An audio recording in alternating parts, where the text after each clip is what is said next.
My team's not hitting targets. What do I do? Well, that's a question I got asked the other day from a sales leader I work with.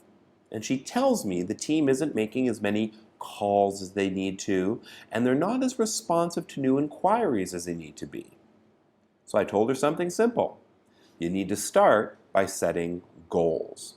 Now, many of the teams I work with have monthly, quarterly, or yearly sales targets, but not all of them have specific targets around output, as in, what do they need to do to actually achieve their targets? So I recommend setting monthly, weekly, and daily goals.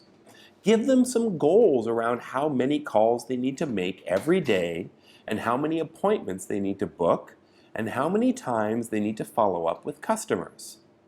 You need to find out what it takes for them to reach their targets, then break it down into more manageable monthly, weekly, and daily targets. But setting targets is one thing. You also need to follow up with them to see if they're hitting their output targets or not. Because if you don't follow up, nothing is going to happen.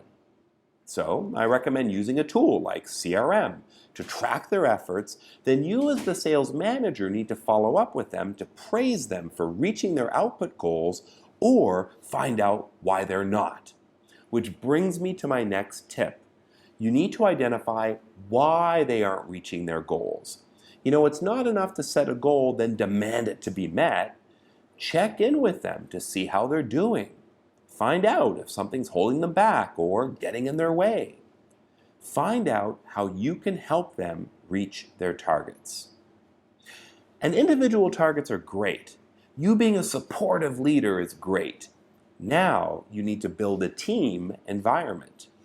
Because when a team is supportive of each other and works towards team goals, and not just individual goals, your job gets a whole lot easier.